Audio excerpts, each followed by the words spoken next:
Hello friends, welcome to निर्माण GS academy. मैं ध्रुव और आज आप लोगों के सामने एक एस्ट्रोनॉमी का अगला टॉपिक आकाश गंगा या गैलेक्सी के बारे में डिस्कस करेंगे। अपन ने इसके पहले देख चुके थे कि एक तारा कैसे बनता था। तो अपन ने देखा था कि ब्रह्मांड में गैसों के बहुत सारे छोटे छोटे कण थे जिनका क्या होता है, संघनन होता है। वो इकट्ठा होते हैं, इकट्ठा होने के बाद क्या बनता था, अपना निहारिका बनता था, जिसको अपन क्या बोलते हैं, नेबुला बोलते थे। इस नेबुला में और कंप्रेशन लगता है, इसमें और संलयन की प्रक्रिया होती है, इसमें आग लग जाती है और ये क्या बन जाता है, तो तारा बन जाता है।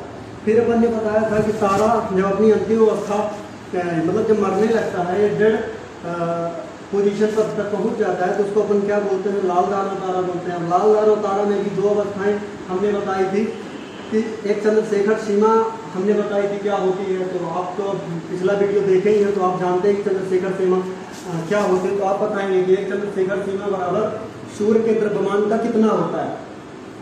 तो हमने लाल दानो तारा देख लिया था। लाल दानो तारा जो सूर्य से छोटे तारा होते हैं वो इस रास्ते पे चले जाते हैं, और जो सूर्य से बड़े तारे होते हैं वो इस रास्ते पर चले जाते हैं। तो जो सूर्य से छोटे तारे थे पहले वो श्वेत वामन बन जाते थे, और जब उनकी पूर्णतः एनर्जी खत्म हो जाती थी, तो लगभग 96% एनर्जी खत्म हो जाती थी किसी भी तारे की, तो क्या बन जाता था, तो श्वेत वामन बन जाता था। और जब 100% खत्म हो जाती है, जब किसी से लाइट आएगी नहीं तो कैसा दिखने लगेगा, तो काला दिखने लगेगा। और उसके बाद वो क्या बन जाता है, काला वामन तारा, और इस तरह वो क्या हो जाता है, डेड हो जाता है। और एक बहुत छोटा सा ब्लैक होल के रूप में वो अंतरिक्ष में, स्पेस में घूमता रहता है। फिर अपन ने देखा था कि जो तारे सूर्य के द्रव्यमान से बड़े होते थे, सूर्य के द्रव्यमान के 1.44 गुना होते थे, चंद्रशेखर सीमा उसी को अपन कहते हैं, तो वो क्या बनते थे, जो बड़े तारे होते थे वो अभिनव तारा बन जाते थे। अभिनव तारा को हम क्या बोलते थे, सुपरनोवा बोलते थे।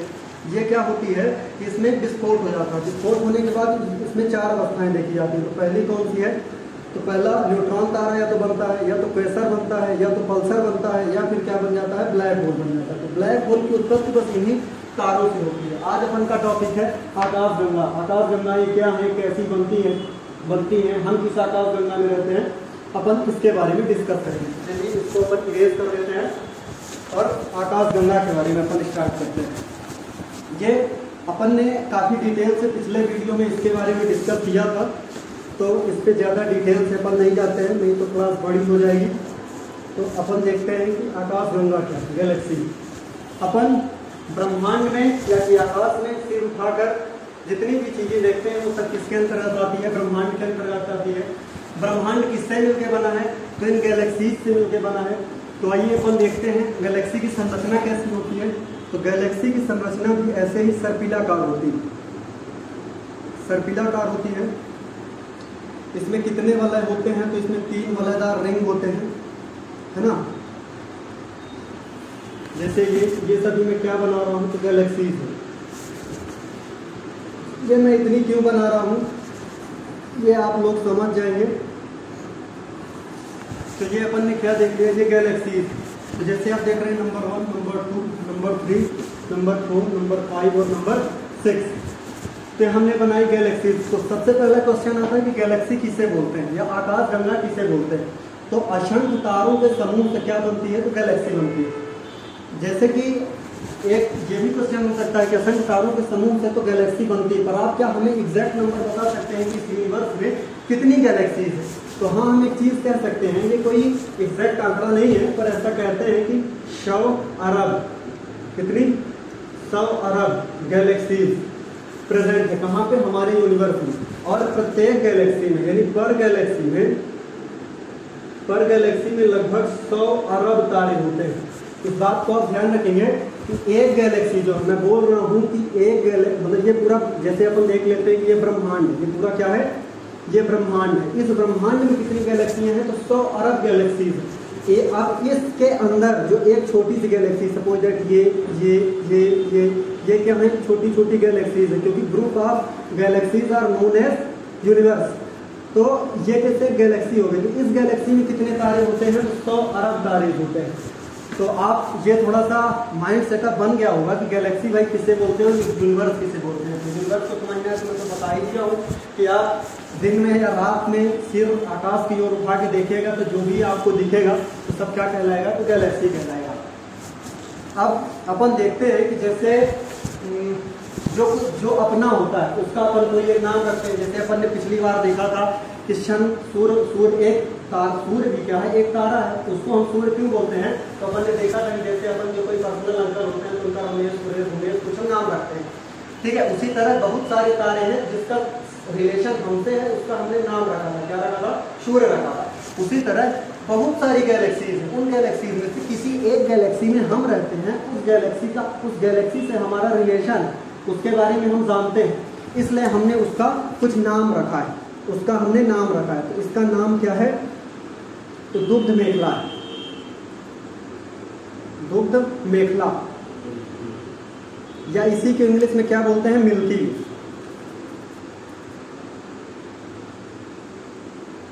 मिल्की वे। दुग्ध से हो गया मिल्क, ठीक है, ऐसे थोड़ा सा रिलेशन बना के रखेंगे। तो दुग्ध मेखला है, क्या बोलते हैं, मिल्की भी बोलते हैं, या इसी को क्या बोलते हैं, मंदाकिनी भी बोलते हैं, मंदाकिनी बोलते हैं, ठीक है, मंदाकिनी। तो हिंदी में इसके दो नाम हो जाते हैं और इंग्लिश में एक ही नाम है, क्या है, मिल्की वे। तो हम जिस आकाश गंगा में रहते हैं उसका नाम क्या है, दुग्ध मेखला। इसी आकाश गंगा में एक तारा है जिसके बारे में हमने पिछले क्लास में डिस्कस किया था, जिसको हम क्या बोलते हैं, इस तारे का नाम है सूर्य। इस तारे का नाम क्या है, तो इस तारे का नाम है सूर्य। तो इस दुग्ध मेखला गैलेक्सी में कौन है, तारा है, ये तारा है, इसे हम सूर्य बोलते हैं। अब हमारी जो पड़ोसन गैलेक्सी है उसका नाम क्या है, तो Andromeda, Devayani Andromeda, Devayani Andromeda. हाँ, लिखने में थोड़ा सा मुझे दिक्कत हो रही, थोड़ा सा, तो आप मैनेज करेंगे। तो देवयानी एंड्रोमेडा इसका नाम, आपको देवरानी नहीं पढ़ना है, देवयानी एंड्रोमेडा इसका नाम। तो आप याद रखेंगे कि सबसे हम जिस गैलेक्सी में रहते हैं उसका नाम क्या है, तो दुग्ध मेखला या मंदाकिनी। हमारी पड़ोस की जो गैलेक्सी है उसका नाम क्या है, तो देवयानी एंड्रोमेडा है। एक और आपको गैलेक्सी दिख रही होगी, इसको भी बोलते हैं, ये कभी पेपर में पूछी नहीं जाती, NSG या NGS M33 करके इसका ऐसे कुछ नाम है, ये कभी नहीं पूछी गई है, बस ये जरूर पूछी जाती है कि हमारी जो पड़ोसी गैलेक्सी है उसका नाम क्या है, देवयानी। मैं ये तीन के बल्ब क्यों बनाया हूँ, क्लस्टर गुच्छे क्यों बनाया हूँ, तो इन तीन गैलेक्सीज के समूह को हम क्या बोलते हैं, क्लस्टर बोलते हैं। इन तीन गैलेक्सीज के समूह को क्या बोलते हैं, क्लस्टर बोलते हैं, ठीक है। इन तीन गैलेक्सीज के समूह को क्या बोलते हैं, क्लस्टर बोलते हैं। जिस तरह ये क्लस्टर है उसी तरह एक ये भी क्लस्टर बनेगा। तो हम ये कह सकते हैं कि जो पूरा ब्रह्मांड है वो किससे मिलकर बना है, तीन क्लस्टरों से मिलकर बना है।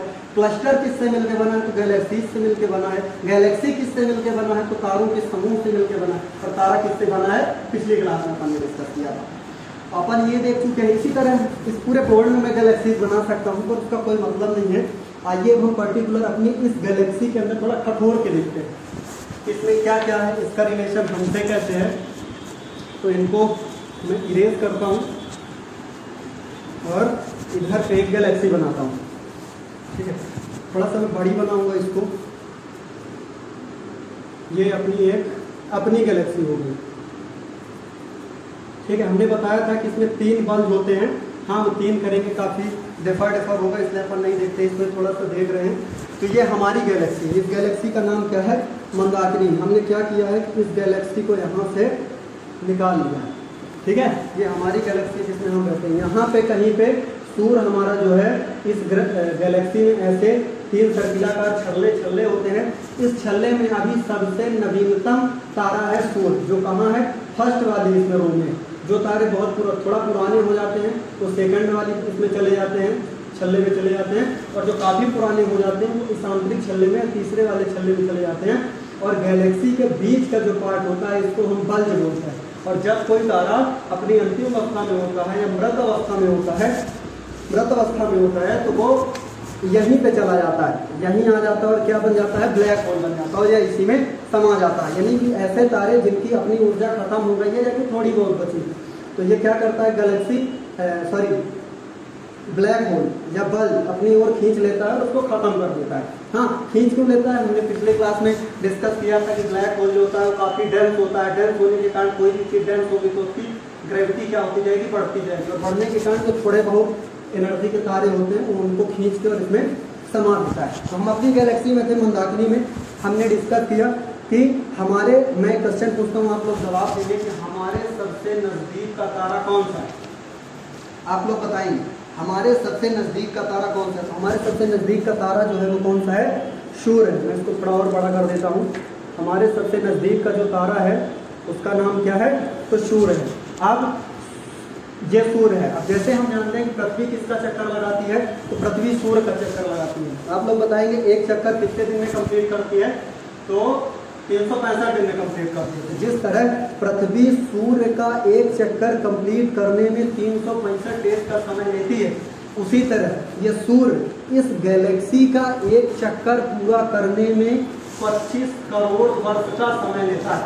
इसीलिए मैं कहता हूँ कि एस्ट्रोनॉमी में कुछ करोड़ वर्ष समय का मतलब, कुछ समय का मतलब ये है कुछ करोड़ वर्ष। तो ये सूर्य जो है इस गैलेक्सी का चक्कर लगा रहा है। इस गैलेक्सी का एक चक्कर पूरा करने में इसको कितना टाइम लगता है, लगभग 25 करोड़। इसको मैं इरेज कर देता हूँ।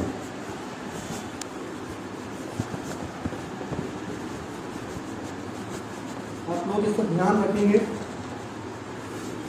हाँ, एक चक्कर सूर्य इस गैलेक्सी का एक चक्कर पूरा करने में कितना समय लगाता है, तो 25 करोड़ वर्ष एक चक्कर।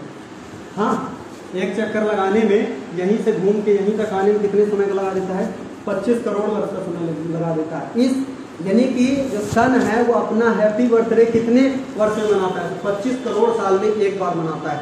हाँ, तो इस 25 करोड़ वर्ष में पूरे किए गए एक चक्कर को हम क्या बोलते हैं, कॉस्मिक ईयर बोलते हैं। क्या बोलते हैं, कॉस्मिक ईयर बोलते हैं। पेपर में ये क्वेश्चन बिल्कुल पूछता है कि one cosmic year equal to how many year. हाँ, तो आप लोग ये ध्यान रखेंगे कि एक कॉस्मिक ईयर इक्वल टू कितना होता है, 25 करोड़ साल होता है। इसी तरह यदि हम देखें कि जो हमारी अर्थ है, हमारी जो अर्थ है वो सन का एक चक्कर कंप्लीट करने में कितना दिन लगाती है, तो 365 डेज लगाती है। हाँ, तो जैसे अर्थ द्वारा सन का एक पूरा चक्कर कंप्लीट करने में 365 दिन लिया जाता है, जिसको क्या बोला जाता है, वन सोलर ईयर।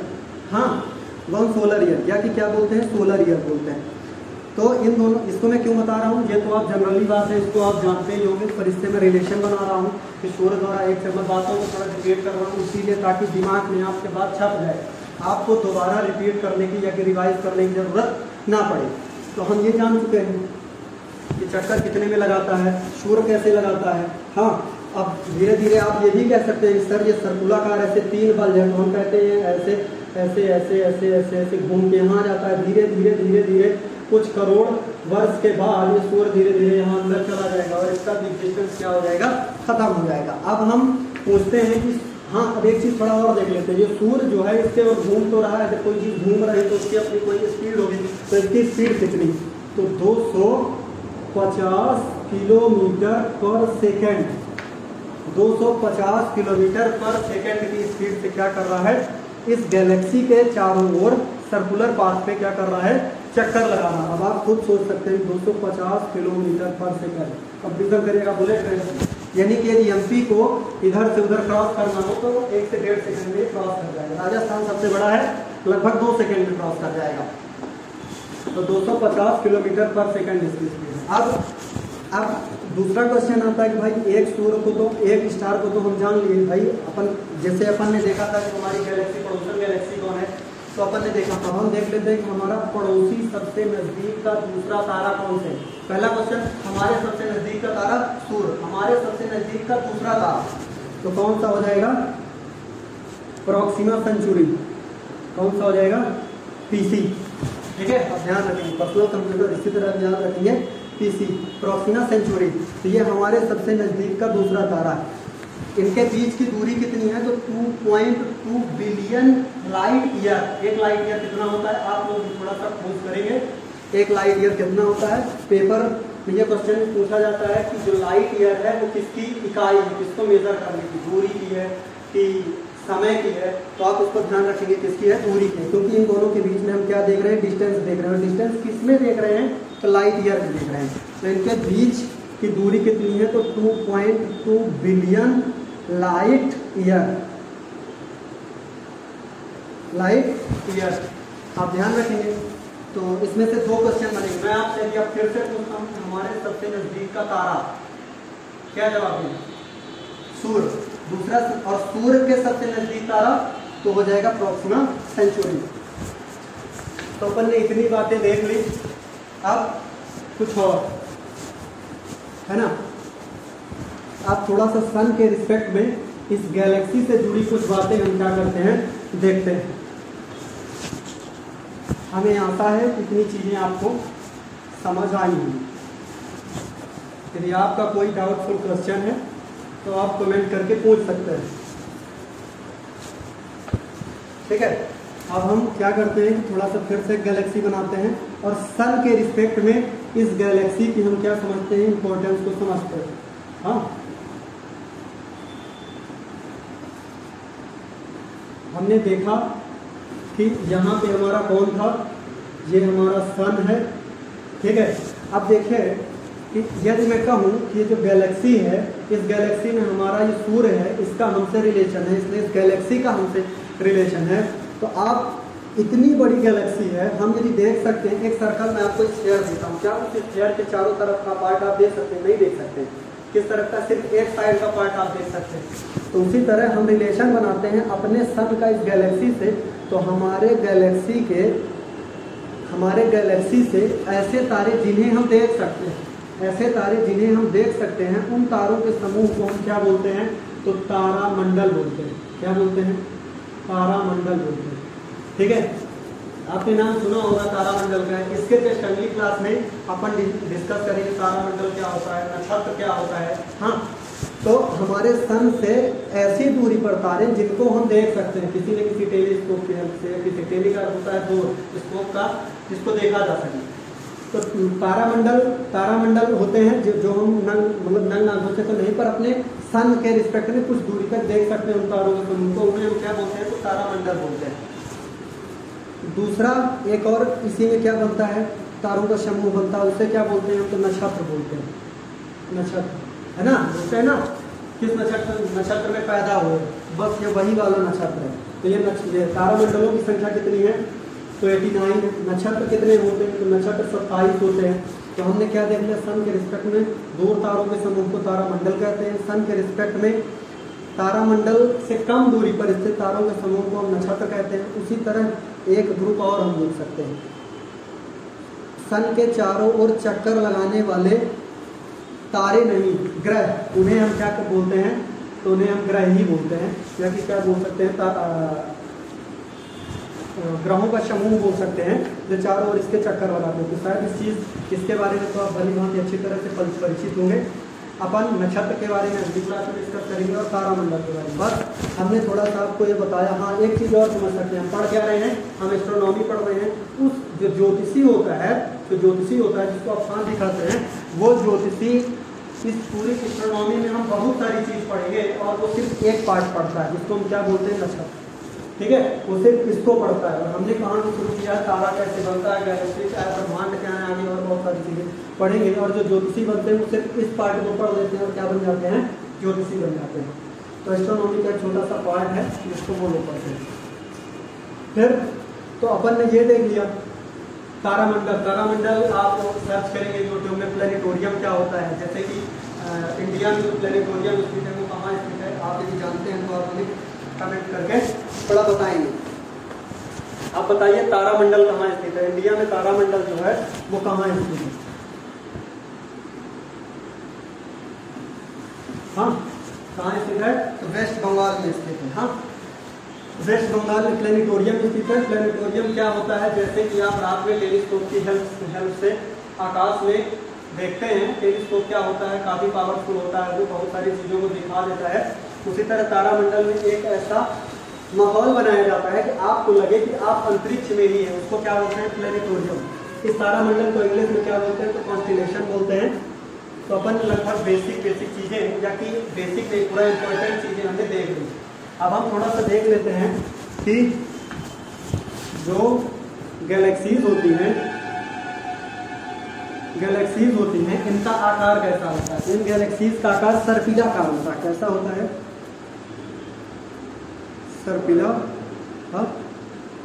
सर्पिलाकार होता है। सर्पिलाकार यानी स्पाइरल। स्पाइरल का अर्थ क्या है? आप लोगों ने उस पेन को देखी होगी जो ऐसे छठ फुट ऊपर नीचे से करती है, या कि फिर ये मेरी नोट्स है, इस नोट्स में जैसे आप इसको देख रहे हैं, जिससे इसको बंच किया गया है, तो ये देख रहे हैं एक के बाद एक के बाद एक। हाँ, तो यदि मैं कहूँ सिर्फ आपको इसको मैं इकट्ठी करके ऐसे कंप्रेस करके दबा के सिर्फ ये वाला पार्ट में दिखाऊंगा, तो यहाँ पे मैं कुछ रख देता हूँ, ड्राइंग बना देता हूँ या कुछ चिपका देता हूँ, तो सिर्फ आपको ये दिखे, पर इसमें है तो नीचे भी बहुत सारे ना, बहुत सारे सर्कल इसमें नीचे भी। उसी तरह इन गैलेक्सीज में भी ऐसे ही होता है। ये आपको गैलेक्सी दिख रही है तो मैं कह दूं कि यहाँ पे एक तारा है, तो इसका मतलब ये नहीं है कि इसके बाद तारा नहीं होगा। क्यों? क्योंकि ये तो हमें सिर्फ यहाँ दिख रहा है, यहाँ भी, यहाँ भी, यहाँ भी, यहाँ भी, इसीलिए तो एक गैलेक्सी में 100 अरब तारे होते हैं। तो आपको इस बात को समझना है। तो इसका आकार कैसा होता है? तो सर्पिलाकार होता है, ठीक है, स्पाइरल होता है, यानी कैसे स्प्रिंग के समान होता है। स्पाइरल से आप याद रखेंगे स्प्रिंग के समान, ऐसे ऐसे ऐसे, है ना, जैसे टाइफून, ये तूफान आता है, आपने फिगर में देखा होगा, बस उसी तरह इसकी आकृति सर्पिलाकार। तो गैलेक्सी की आकृति कैसी है? तो सर्पिलाकार। लगभग अपन ने गैलेक्सी के बारे में सभी जानकारियां डिस्कस कर ली। अब बचा कॉन्स्टेलेशन और तारामंडल, तो ये अलग टॉपिक है, थोड़ा सा बड़ा हो जाएगा और वीडियो भी काफ़ी बड़ा हो जाएगा, इसलिए इस वीडियो में इतना ही रखते हैं। और एस्ट्रोनॉमी का टॉपिक लेके मैं आप लोगों के सामने जल्द ही हाजिर होऊंगा। तब तक के लिए थैंक्स।